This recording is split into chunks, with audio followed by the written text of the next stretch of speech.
video, I'll be going over the modeling paper, paper 1, which is this practice paper of set 1. It's not, I don't think it's available on the main OCR website, but I will put a link down below of the website that I took it from. So let's get right into it. So the first question we have is, which physical quantity has the base units as energy? So same base units as energy. So we know that energy is in joules, which can be written as kilograms meters squared per second squared, as it's half mv squared that you can use. So for A, which is moment, it's Newton meter. And we know that Newton can be written as kilograms meters per second squared. It says it's F equals ma, times by the meter. So therefore that gives us A as the answer. For question number 2, we've been given a diagram below with 3 forces acting on an object, and the object is stationary with all the forces lying in a vertical plane. The weight of the object is 4 newtons. Which statement is not correct?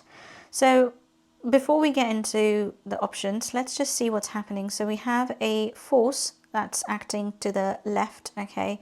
Then we have a force that's acting downwards, which is the weight, okay? And then we have a resultant force that's acting 5 newtons this way, okay? So 3, 4, and 5 newtons, and that's 90 degrees. So which statement is not true? Well, the resultant force on the object is 0. Well, it will be 0, yes, because it's stationary. Okay, so that's true. The magnitude of the resultant force of 3 and 4 newtons is 5 newtons. Yes, that's true. The magnitude of the vertical component of the 5 newtons force is 4 newtons. So the vertical component, because 5 is acting at an angle like so that component of 5 newtons will be equal to 4 newtons. So therefore D must be our answer. The resultant force in the horizontal direction is 3 newtons. That's not right. So D is the answer. Okay, so question number 3. A wire of diameter 0.8 millimeters is stretched by a force of 40 newtons. What is the tensile stress? So we know that tensile stress is equal to force over the area, and that's just quite simple. So 40 over, it is a wire, so cross-sectional area will be pi r squared, where r is 0.4 millimeters, or just turn it into meters, and there you would have an answer as D. Okay, so let's move on to question number 4 now. An object is initially at rest and a constant force is applied to the object, and it moves in a straight line with constant acceleration. Okay, after a time t, the object has displacement s and velocity v. Which of the following will not produce a straight line graph? Okay, so for the first one, v against t, well, it will produce a straight line graph because the acceleration is constant, so that's out. A graph of s against v, well, let's see. So we know that s is the displacement, v is the velocity, and we know that v squared is equal to u squared plus 2as. So if u is 0, then v squared is equal to 2as, or we know that a is constant, so v squared will be proportional to s. Okay, so B is not going to give us a straight line graph, instead it will give us a curve. Okay, so B is the correct answer. Now, question number 5. A car travels a distance of 166 plus or minus 2 meters in a time of 5.2 plus or minus 0.1 seconds. What is the best estimate for the speed of the car? So the speed, to work out the speed, actual speed, it's just 166 over 5.2, okay? But to work out the, and that will give us 32, okay? And to work out the uncertainty, you have to be careful. So we know that the uncertainty in distance is 2. So I'm going to work out the percentage uncertainty. And I'm going to work out the percentage uncertainties actually. So 2 over 166 plus 0.1 over 5.2, okay, and times it by 100. And that gives me 3.12%. And if I just take 3.12% of 32, unrounded value, I would end up getting 1 meters per second, okay, plus or minus 1 meters per second. So I would say A is the answer. Okay, so just be careful with questions like this. You have to pay attention to the significant figures. Everything, well, the uncertainties are rounded to one significant figure, so I had to round the 0.99 to one significant figure, which is 1 meters per second. So that's that. Let's move on to question number 6 now. We've been given a spring, a force constant, 300 newtons per meter, which is cut into half. The two halves are then placed parallel to one another, and a force of 6 newtons is then applied to this arrangement. What is the extension in each spring? So we know that, first of all, in a parallel combination, the spring constants add up. Okay, so because the force is applied to the whole system, we have to consider the total spring constant, which is 300 plus 300, or 600 Newton per meter.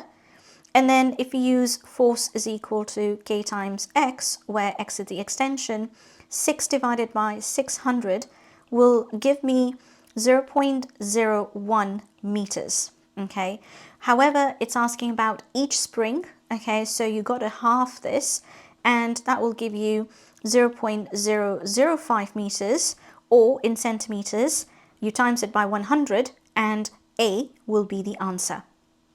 So watch out for different combinations. In parallel, this is the combination, whereas in series, it is 1 over K equals 1 over K1 plus 1 over K2.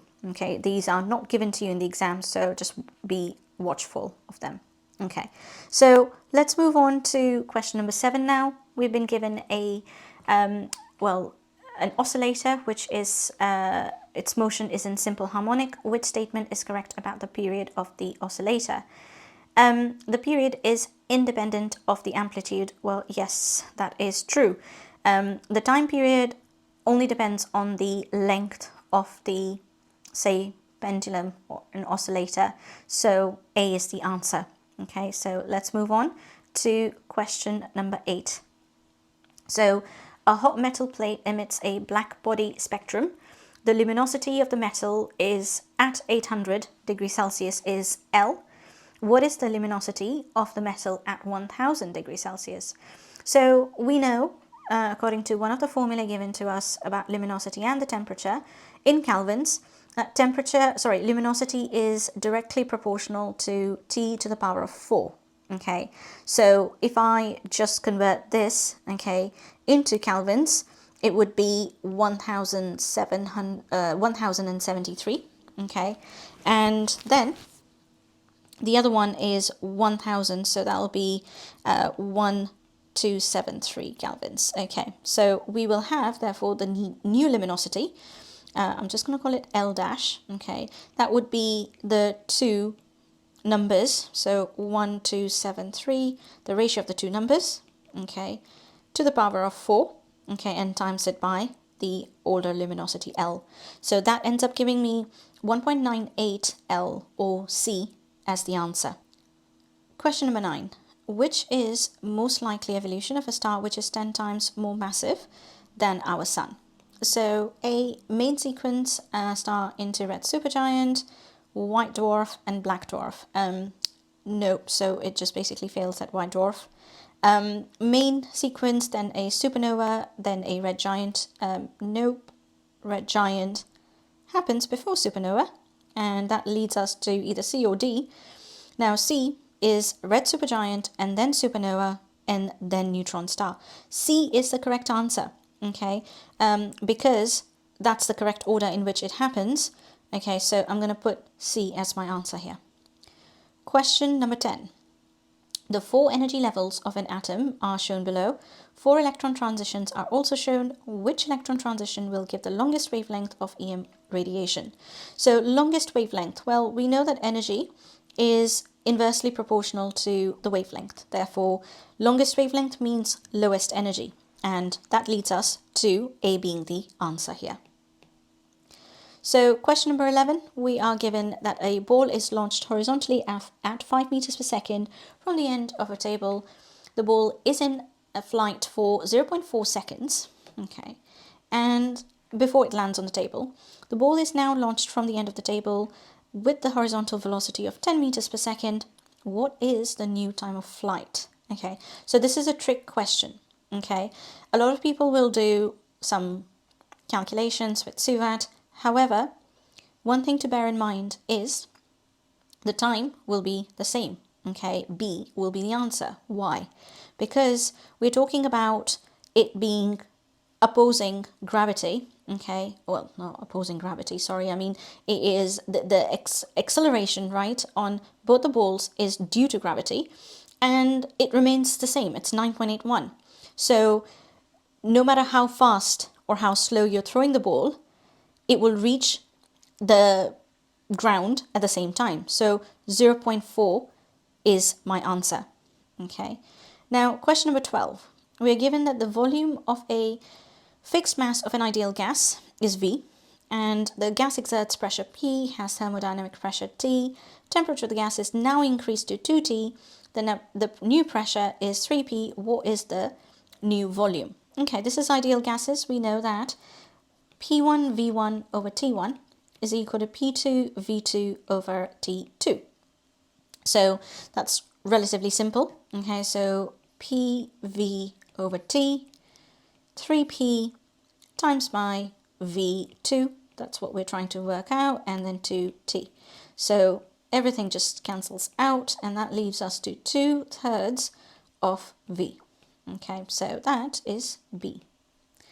Question number 13. Which of the following is the greatest astronomical distance? Okay, so these questions are really time consuming. It's just all about conversions, but oh well.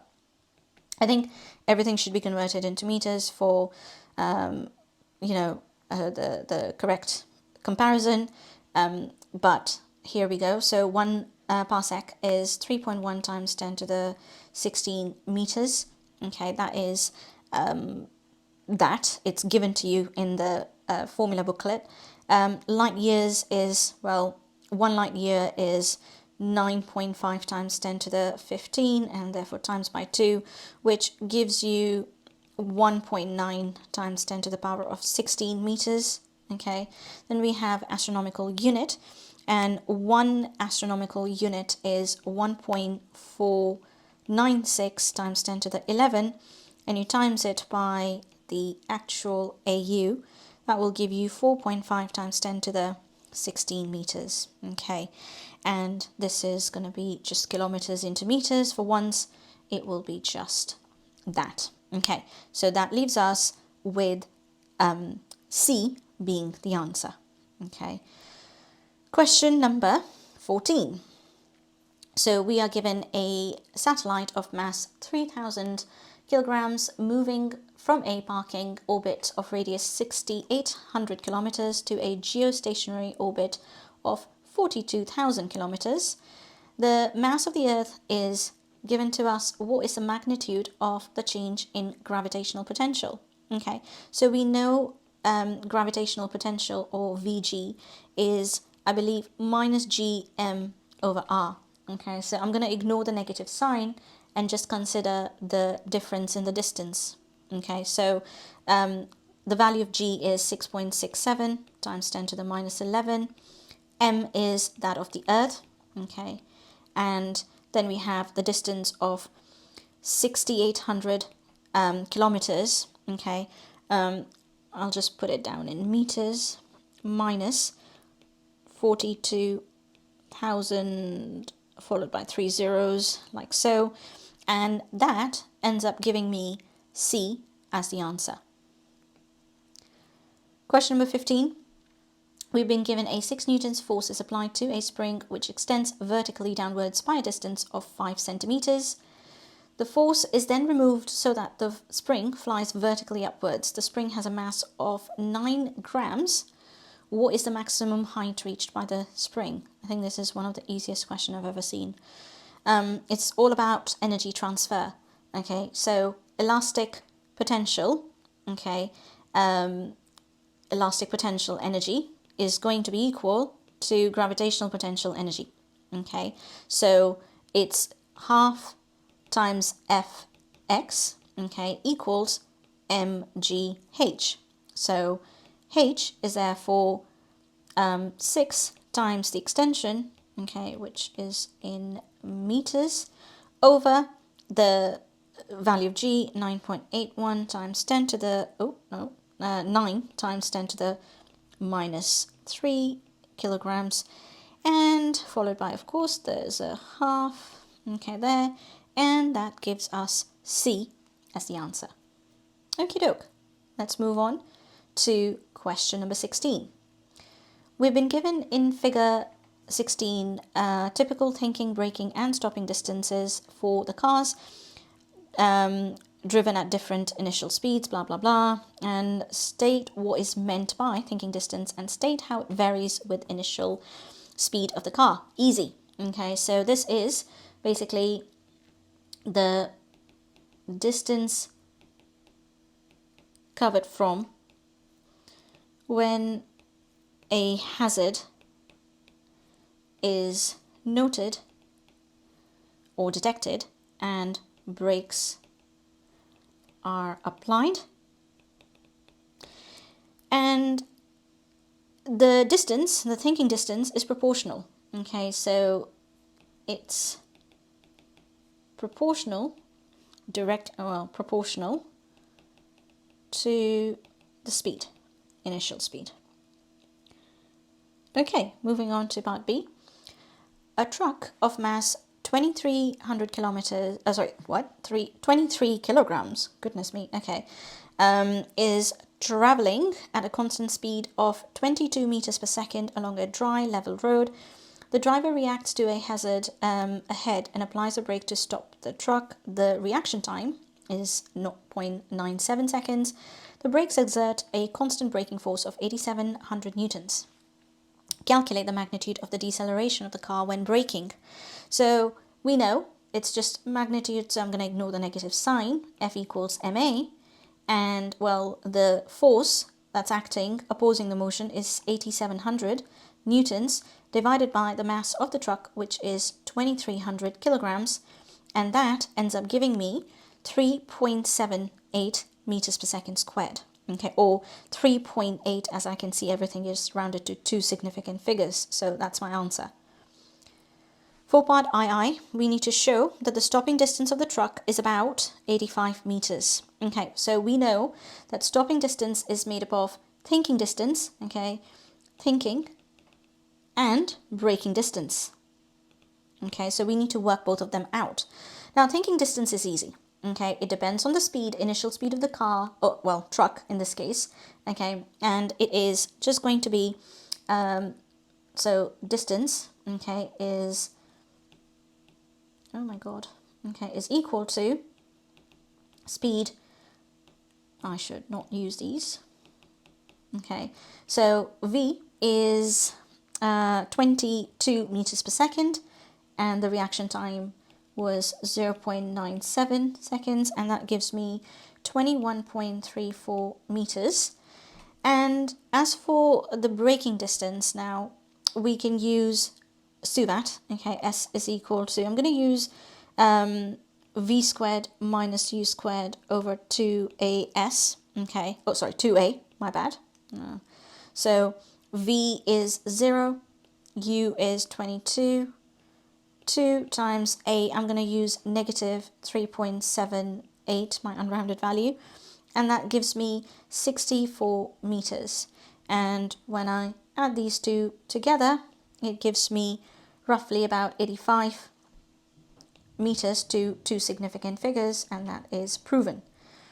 Now, the next question is asking us to show that the speed of 22 meters per second is equivalent to 50 miles per hour, where 1 mile is 1,600 meters. I'm going to convert miles per hour into meters per second. I think that's just easier from my side because it's I'm given the mile to meter conversion. So 50 times by 1600 over hours into seconds is just 60 by 60, okay, and that gives me 22.2 meters per second, which is equivalent. Okay.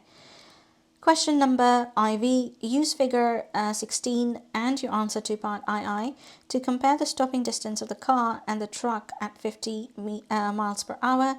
Suggest any relevant factors that may affect the stopping distance of the truck. Okay, cool.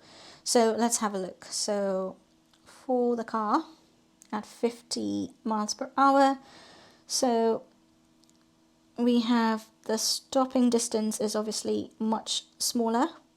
Okay, so in terms of the thinking distance, we have, let's say this is just going to be 15 right in the middle, and this is 50,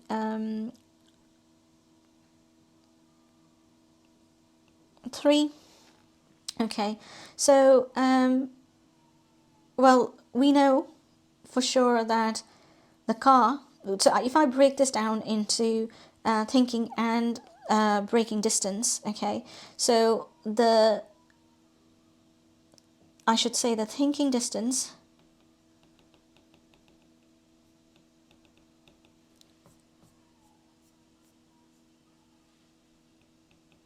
for the truck is longer than that of the car due to, well, perhaps any factors such as, I'm going to say due to longer reaction time, okay, reaction time, or the driver could be under the influence, that could also affect the reaction time, etc. Or even, yeah, I mean, are we assuming that they're going at the same speed initially? Well, yes, I mean, yeah, they are going at 50 miles per hour. Yeah, so they are going at the same speed. Duh, I knew that. Okay, anyway, so for the next one, braking distance, I am gonna say braking distance is also longer, okay, is longer for the truck due to its bigger mass. Okay, so given that they're both traveling on the same road, we have to think about the mass of the vehicle, which is clearly bigger. We don't know the conditions of the tires, but we'll just stick to what's quite obvious, which is the bigger mass. Okay, so that is done. Let's move on to our next question, number 17. State the principle of moments. Easy, okay? We know that the sum of all clockwise moments is equal to the sum of anti-clockwise moments at equilibrium. Okay. Part B. A gymnast hangs from the rings apparatus shown in 17.1. He raises his legs from a vertical position to a horizontal position, and we are given that the total weight of the legs is 260 newtons, and he acts from a point 40 centimeters from the pivot P in the hip. Okay, force T is applied by his hip flexor, which are attached to a point in the bone 3 centimeters away from the pivot, and we are given that the angle that the T makes with his legs is 50 degrees. Taking moments about P, calculate the force T needed to keep his legs horizontal. Okay, that's a relatively simple question. We consider the vertical component of T, okay, which is T sine 50. Okay, remember it's a perpendicular distance, from the force, from the between the pivot and the force. Okay, so T sine 50 at a distance of 3 centimeters, I'm not going to worry about converting it into meters because it's going to just all cancel out. And W, which is 260 newtons times by 40 centimeters, which is just, I'm going to just put it as 40. And that gives me, just going to state that I am writing it down in centimeters.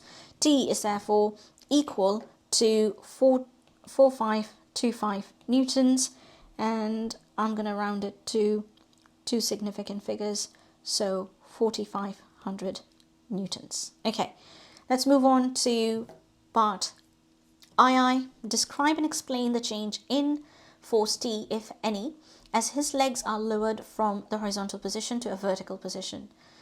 So, okay, so as his legs are lowered, okay, they go down, the perpendicular distance, okay, from where his weight is acting from to the pivot is going to decrease, right?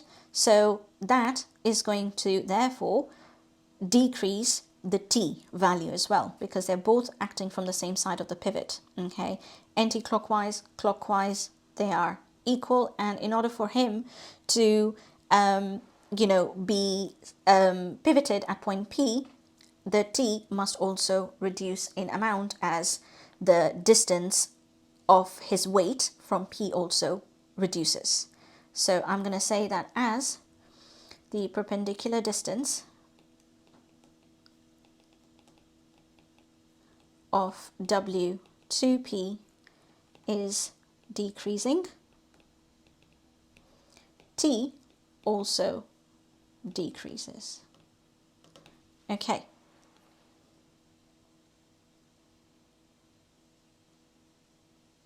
Number 18 says that a cylindrical cup of internal diameter 7 centimeters and a height of 8.5 centimeters is filled to the top with water. The density of water is 1000, mass of 1 mole of water is 18 grams, and the capacity, specific heat capacity of water is 4200 joules per kilogram per Kelvin. Show that the mass of water in the cup is approximately 0.3 kilograms. So that's an easy question. We know that mass is equal to density times by volume, and the density being 1000 and the volume being the volume of a cylinder, which is pi r squared h, we can just simply put things in the calculator and get an answer. So the diameter is 7 centimeters, so 3.5 times 10 to the minus 2 squared, and the height is 8.5, so 8.5 times 10 to the minus 2, and that gives us an answer of 0.33 kilograms. Okay, so for part B, it says calculate the number of water molecules in the cup. So number of water molecules is based on the number of moles. If anyone over here takes chemistry A levels, you would probably appreciate that one can calculate the number of moles by using the mass of the given mass of water divided by the mass of 1 mole, or the molecular mass of water as well. So we know that the molecular mass of water is in grams, so we can convert that into kilograms. In physics, in chemistry we stick to grams. So anyhow, number of moles is 0.33 divided by 0.018, and that would give me 18.2 moles.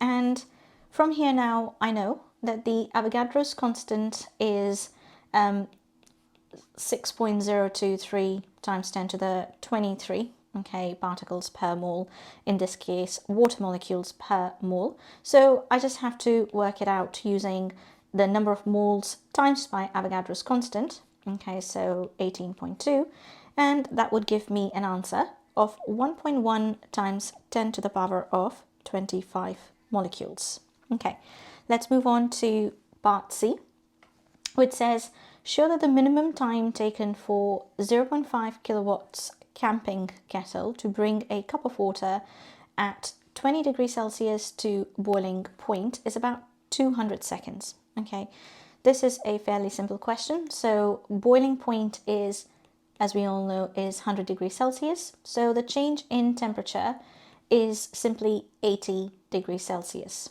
Okay, so we don't need to convert it into kelvins over here because the change in degrees is the same as the change in temperature in kelvins. So we could just simply use the equation mc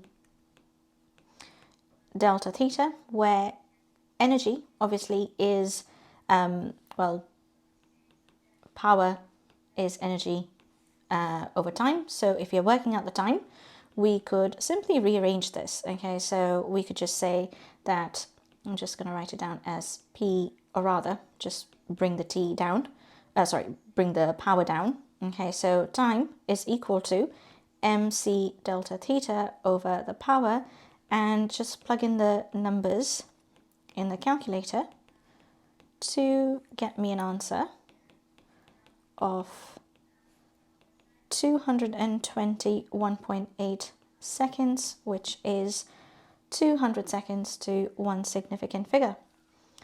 Part D. In a lab test, the camping kettle was found to bring a cup of water to the boil in 320 seconds. Okay, so it took longer. Explain why your answer to part C is an underestimate, and suggest 2 ways that you can refine the test to ensure that the time to boil is closer to 200 seconds. So I'd say that not all the water molecules might be boiling, or some water molecules can evaporate. So I'm just going to put it down as some water molecules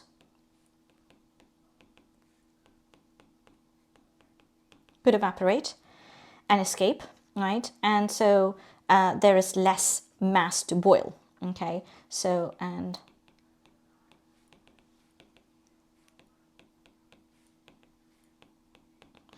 then to refine the model, I would use a lid. Okay, use a lid on the cup and ensure that well, the initial temperature remains the same. Initial temperature of the water is consistent. Okay, it's the same throughout the water at 20 degrees C. Okay, so let's move on to question number 19, which says, define the work done by a force. So work done is basically the product of the force applied and the distance moved by the object. Okay, part B. We've been given a crane which is lifting a car of mass 850 kilograms at a constant velocity through a height of 12 meters at a time in a time of 40 seconds. The crane has a working efficiency of 60%. Calculate the tension in the lifting cable. Okay, so tension is acting up against the weight, okay, and the weight is just mass times gravity. So it will be just 850 times by 9.81, and that would give me 8,340 newtons. I think I'm going to round it to 2 significant figures, so 8,300 newtons there. Okay, calculate the total input power required by the crane to lift the car. So we know that because efficiency is 60%, okay, so we can just rearrange the efficiency formula to say that input power is equal to, well, the useful output, okay, useful output, divided by the 60% or 0.6, okay. And we also know that power, the useful power output, is, well, in general, energy over time, and it's been used to lift a car, so that's the gravitational potential energy divided by time. Okay, so we are given the weight, okay, which is, I'm just going to use the unrounded value, times by the height, which is 12 right there in 40 seconds. So just going to use those numbers in 40 seconds, and that gives me a value of 2501.55, which I'm going to divide by 0.6 to get an answer of 4170 or 4200 watts. For the next part, it asks us to suggest and explain 2 ways the crane can be modified to improve its efficiency. Okay, so in order to improve the efficiency, we have to think about the energy, to reduce the energy lost. Okay, and what we can do is we can use stronger cables to avoid any stretching, okay, and any energy lost due to that, okay, and reducing energy loss. And then we can also lubricate the ropes, okay, bearings, and just so that there is less friction, okay, so reduce the heat loss through friction using oil or a lubricant. Okay, let's move on to our next question, number 20, which says Brownian motion is often demonstrated by observing the microscopic motion of smoke particles suspended in air. State the observation and the conclusion associated with this Brownian motion. Well, we know that the particles, smoke particles, will move in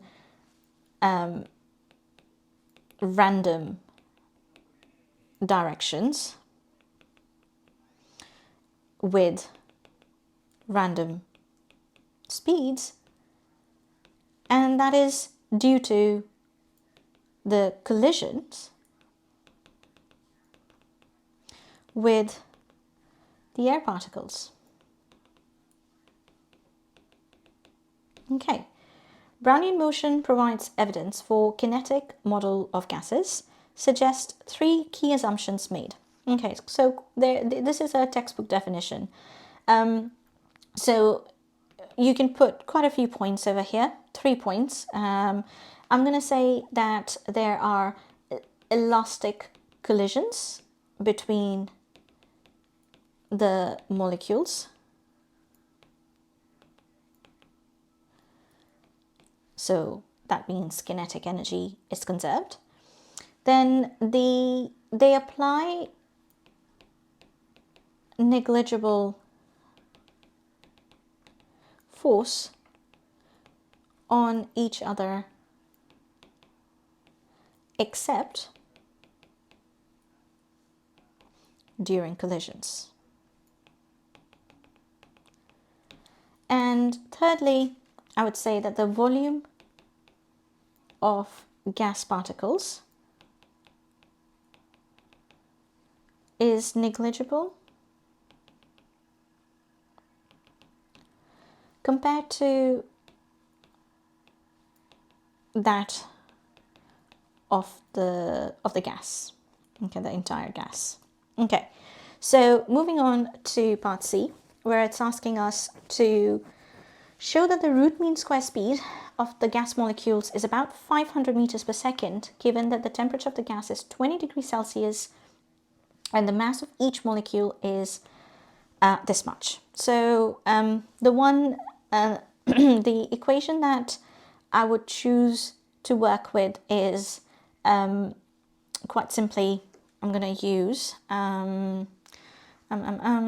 let's see, okay, so I'm going to use root mean square speed, which is equal to 3 kT over m, and basically it's basically because, you know, you have half mc squared and 3 over 2 kT, right? The 2 and the 2 cancels out, so you're left with that.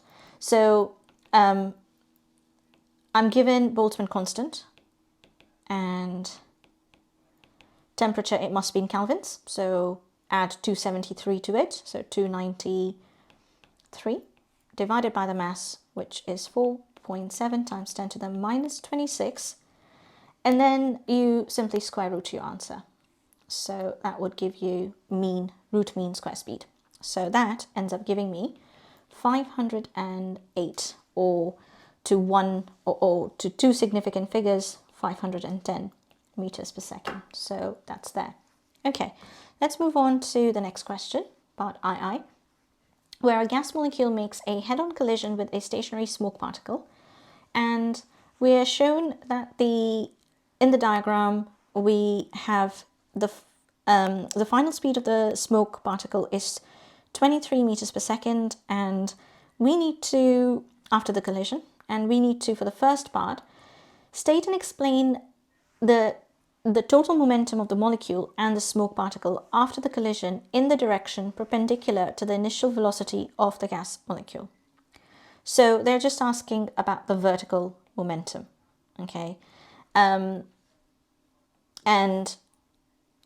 the vertical momentum of the gas particle is 0, okay? It's not moving in a vertical direction, and obviously smoke particle is not moving at all. So, well, it's going to be 0, okay, even afterwards. So I'm going to say that it is 0, as there is no component of the momentum before the collision in the perpendicular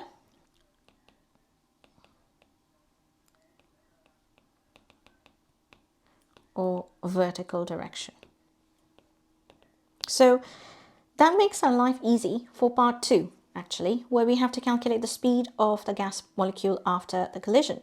So we know for a fact that if the momentum along the y-axis is, well, 0, we can resolve the momentum after the collision in that direction. So if I just start from, let's say, there, okay, this in this direction we would have the velocity as v sine of 88 degrees, okay, and this one over here, the other particle, is going to be 23 sine of 45 degrees. So that's the component of the velocity. Okay, now I'm going to consider the momentum. Okay, so I'm going to have momentum of as Py is equal to 0 after the collision. Okay, I can safely say that the mass of the gas particle times its velocity, so 4.7 times 10 to the minus 26 times by v sine 88 is equal to the mass of the smoke particle times its velocity component. So 1.4 times 10 to the 24 times by 23 sine of 45, where I make v the subject, okay, and it gives me 480 as the answer. Okay, so that's that. Moving on to question number 21. For a mass m moving at a constant speed v in a circle of radius r, the expression for the centripetal force is that. Explain the term centripetal force. So I would say it is the resultant force acting towards the center of the circular path, which keeps it moving. Okay, circular path. Okay, there are many different definitions of this, so do check them out. For part B, a rope is attached to a bucket. A man swings the bucket in a horizontal circle of radius 1.5 meters, and the bucket has a constant speed of 4.8 meters per second, and the mass of the bucket is 5 kilograms. We need to calculate the tension F in the rope. Okay, so that's easy. as the tension in the rope is acting towards the center, okay, of the path, then it's simply going to be equal to the centripetal force, which is mv squared over r. And we are literally given everything, okay, so 4.8 squared over the radius, which is 1.5 meters. So that ends up giving us an answer of 77 newtons. So for the next question, calculate the angular velocity omega of the rotating bucket.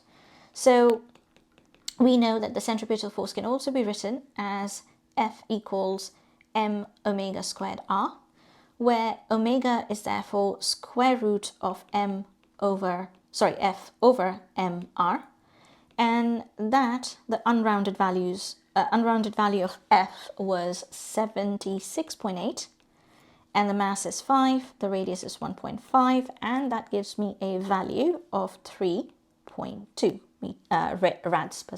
radians per second. Okay, so now we have a part C, which is, okay, 6 marker.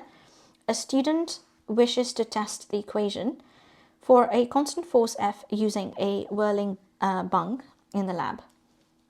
Okay, describe with the aid of a diagram how an experiment can be conducted and how the data can be analyzed to test the validity of this equation for a constant force. So I guess what you could do is, if the force is constant, you can study the relationship between V and R, or V squared and R. And we should end up getting that V squared is proportional to R. Okay, so in order to conduct this experiment, we have to use a whirling bung. Okay, so a whirling bung is basically, what's happening there?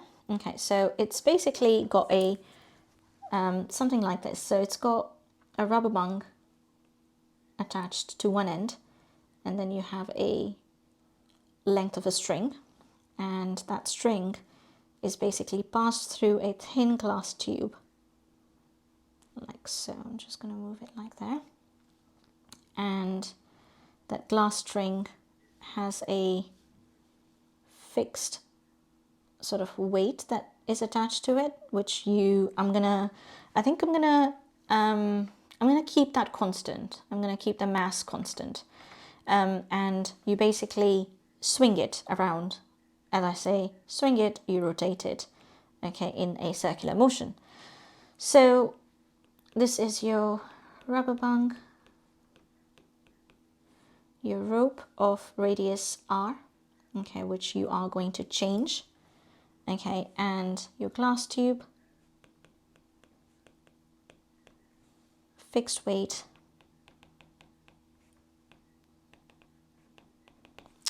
and so that's the thread. Okay, so we are going to basically measure the length of the thread labeled, let's label it AB. Okay, so from here to here, okay, AB, right, as that's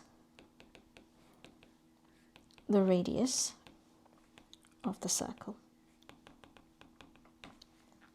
So then you're going to attach a few weights to the end. Let's call this M, okay, no, let's call this P, okay, to the end P, and you're gonna record it, okay, so to the end of the thread and passed through the glass tube, which has negligible mass, okay, and then you simply whirl the bung around in a horizontal circle while holding the glass tube from the top. So R doesn't change. Okay. And you're going to then, using a stopwatch, measure the time taken to, let's say, time period of 10 rotations. Okay, time period of 10 full rotations, and divide by 10, okay, to get T,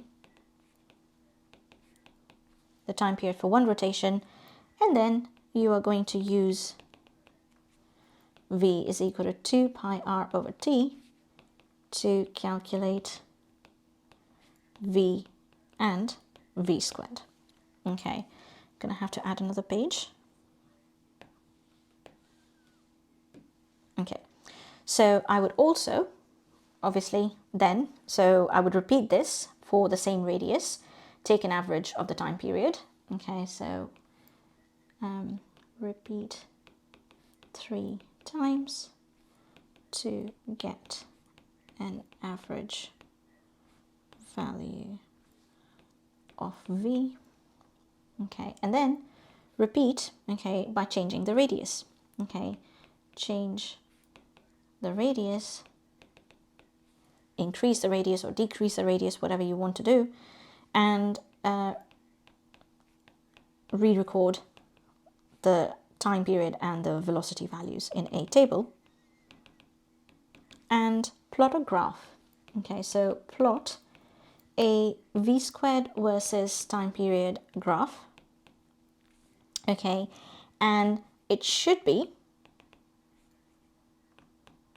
a straight line passing through the origin.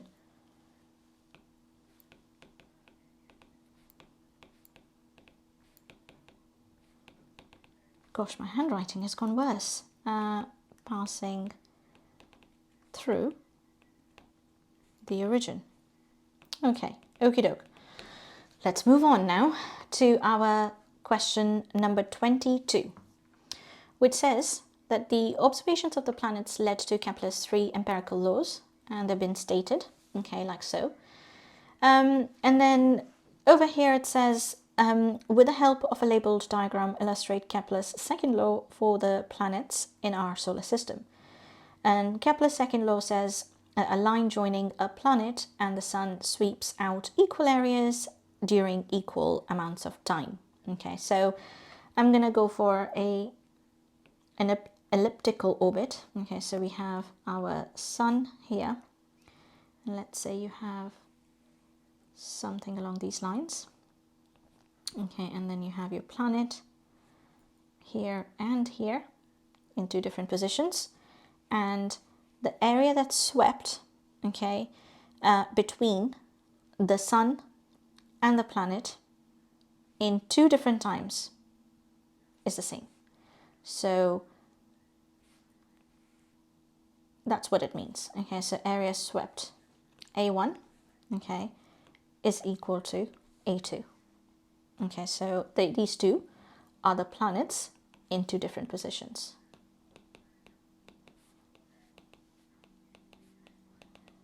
Cool. Let's move on to our next question, which says, here is a elliptical orbit of a planet around the sun. Draw the gravitational force acting on the planet at the position. Okay, well, that is towards the sun. Okay, that's not towards the sun, that is towards the sun. Okay, there we go. That is your force. Okay, let's move on to part C now, where we are given 3 exoplanet data, and it is suggested that the relationship between T and R, according to Kepler's third law, is T squared proportional to R cubed. Propose and carry out a test to check if the relationship is true for the 3 exoplanets. Well, that's an easy one, right? So all you got to do is check whether the value of t is proportional. Okay, so proportional to r. Okay, r cubed, t squared is proportional to r cubed. Okay, so I'm going to say that the test is that we need to check that the value of t should be proportional, or I can just say, yeah, I'm just going to say t actually, because I just want to check the data, so I'm going to have to square root things. So proportional or to the given values of r, okay, using a constant k. Okay, so what I'm going to do is using the first set of values here, okay, I'm going to find out the value of k. So t squared is equal to k r cubed, and I'm least bothered to change the units around because it's not needed, it's proportional. Okay, so k is equal to time period, so 8.719 squared over r, which is 0.0881 cubed. Okay, and that gives me 1.1 times 10 to the 5. Okay, and then I'm going to use, and I'm going to check whether this works for the other two values. Okay, so t, okay, is essentially equal to the square root of k, which is 1.1 times 10 to the 5, times by the radius cubed. Okay, so for the second one, it is 0.52 cubed. Okay, and that gives me a value of 125 days. Okay, and yes, it matches. Okay, let's check for the other one. So t is, again, I'm going to be quite cheeky and just replace this. So r is 0.996, so 0.996 to the 3, and that gives me a value of 329, which again, to two significant figures is consistent. Okay, so 330, and that's also 330. So yes, it is the conclusion is that it's valid, as the values obtained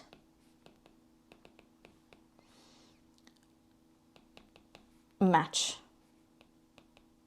those in the table.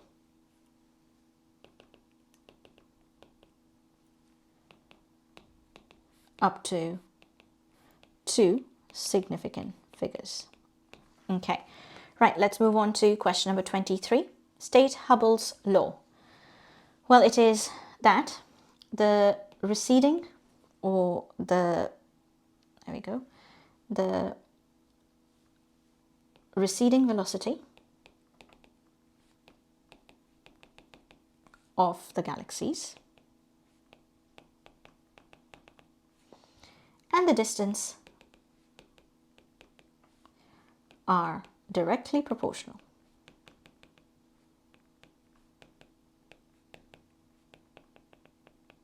Okay, then we are given that Hubble's law can be used to estimate the age of the universe.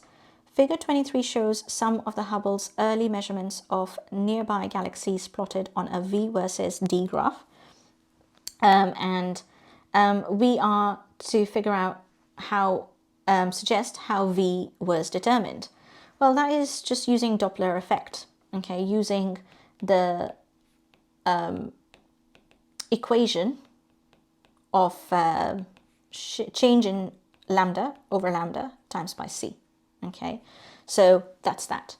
And then II says, use figure 23 to estimate a value for the Hubble constant, h0 in kilometers per second per megaparsec. Okay, so it's essentially, it is therefore the gradient of the line. Okay, so because I know that Hubble's constant, Hubble law is that velocity and d are proportional to each other, I should draw a line which matches, of course, as many points, passes through as many points, but it also must pass through the origin. Okay, so let's go from here. Okay, I'm gonna just go through, perhaps, yeah, that's not gonna work. Just do that. Okay, and if I just calculate the gradient, that over here is 1040. Okay, so the change, so the gradient is 1040 over the change in the distance, which is 2.5 megaparsec, which gives me 416 value. Okay, then using your answer to part II, estimate the Hubble's initial value for the age of the universe in years. Okay, so all I have to do is literally, if I know, right, that kilometers is unit of distance and megaparsec is also a unit of distance, and I know that Hubble constant h naught, okay, is 1 over t, or because I'm working out the time, the age of the universe, t is equal to 1 over h naught. Okay, so what I'm going to do is work out the value of h naught in seconds and then convert it into years, okay, because this is in per second. So I know that h naught, okay, is 416 converted obviously into meters as a consistent unit, okay, divided by megaparsec. Now megaparsec is essentially given to you, okay, and what it is basically 3.16 times 10 to the 16 meters, and because it's mega, you times it again by 10 to the 6, okay, so it would end up giving you a value of 1.3 times 10 to the minus 17, okay, per second, okay, because it's again per second at the bottom, okay, and then t is basically 1 over 1.3 times 10 to the minus 17 per second, okay, which gives me 7.45 times 10 to the 16 seconds, and convert this into years, okay, and that's an easy conversion. I believe it's given to you in the formula booklet, and you just end up getting 2.3 times 10 to the 9 years, which is slightly lower than what I expected. It's around 4.5 billion years, and this is sort of halfway, roughly half of it. So anyway, that's just experimental data. Okay, let's move on to part C, which says measurements of more distant galaxies taken over the last 85 years have refined the value of h naught to be 68 kilometers per second megaparsec per megaparsec. It's such a mouthful. Suggest why measurements for our nearby galaxies can deviate from this current Hubble law trend line. That's because the nearby galaxies get affected by the gravitational effects of one another. Okay, so they're closer together. Okay, so it is the gravitational attraction between the nearby galaxies which affects the motion, okay, their motion. So that's why. And then suggest why measurements for galaxies at largest distances deviate from Hubble's law trend line. Well, that's because they may not recede at the same rate. Okay, they may not recede at the same rate. Okay, so that's that. All right, let's move on to question number 24, where we are given that a group of students are conducting an experiment in the lab to determine acceleration of free gravity using a simple pendulum as shown below. The pendulum bob is released from rest from a height h, and the speed of the pendulum bob as it passes through the vertical position is v. Right, okay. Blah, blah, blah. We're given some information in the table. Describe and explain how the students may have made an accurate measurement of the height. Well, there are several ways of doing it. One of the ways is you can avoid parallax, okay? So must read the ruler reading from the level, eye level, okay? So measuring the height using meter ruler and avoiding parallax. Complete the missing value of v squared in the table. That's easy. Okay, so just squaring 1.9, and that will give me 3.6 to 1 decimal place with the error bar of 0.4 as the trend follows. Okay, and that's that. Okay, then we have to draw that out. Yep, okay, so which was 3.6, so 3.246, okay, all right, and then plus or minus 0.4, so 0.2 on either sides, oops, so 0.2 is more like right here, oops,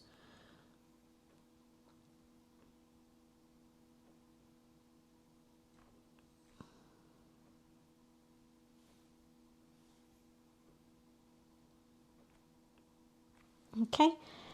For part II, explain how figure 24.2 can be used to determine the acceleration of free fall, g, and find the value of g and include the uncertainty in your answer.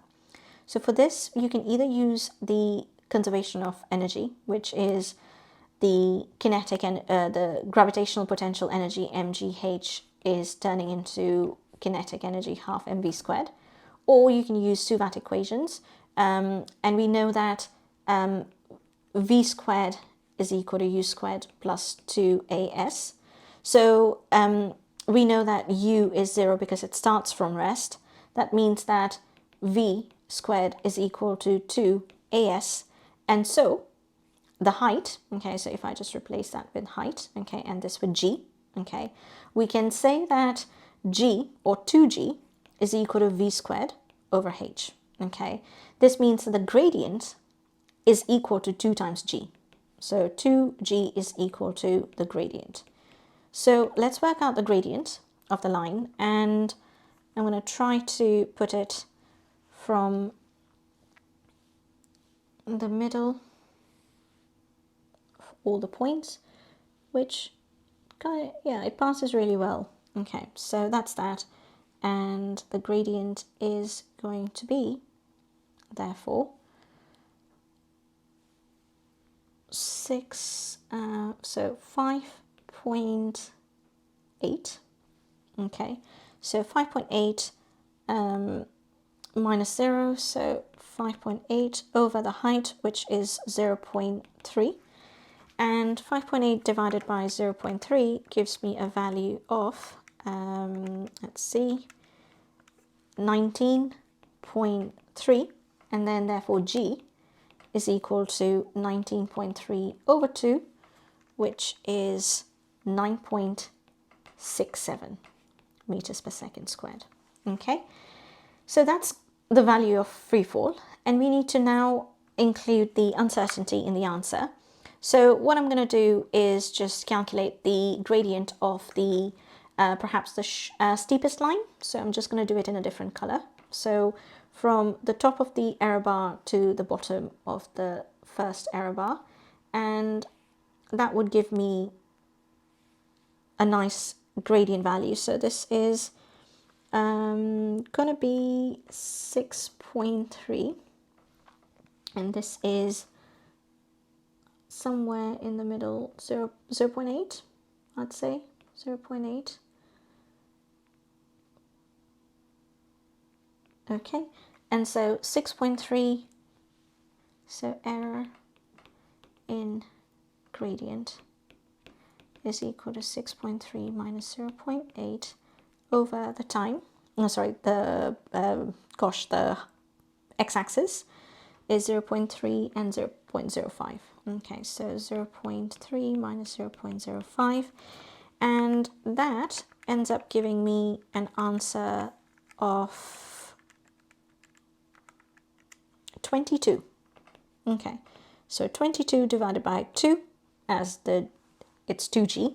Okay, so 11 meters per second squared. Okay, and that is basically uncertainty now can be calculated. Okay, so uncertainty is the error bar, so 11, minus the actual value 9.67 divided by 9.67 times by, oh, actually I'm not going to times it because I'm not doing percentage uncertainty. So 11 minus 9.67 over 9.67 gives me 0.14, okay, meters per second squared. So it ends up being, actually, sorry, I made a mistake. I'm not calculating the percentage uncertainty. Really sorry. Let's fix that here. So I'm just supposed to do it over 2 because it's the uncertainty. It's a plus and minus. So that's going to be a different answer. It's going to be 0.7. Okay, that's better. Okay, so the answer, therefore, I would get is G equals 9.67 plus or minus 0.7 meters per second squared. Okay, so for uncertainty, what you do is the error that you have from the gradient, you take it away from the actual value and you divide it by 2 as you go up and down by the same amount. So that's that. Okay, so we'll finish off at that. I hope you found this useful, and I'll see you guys next time with another paper.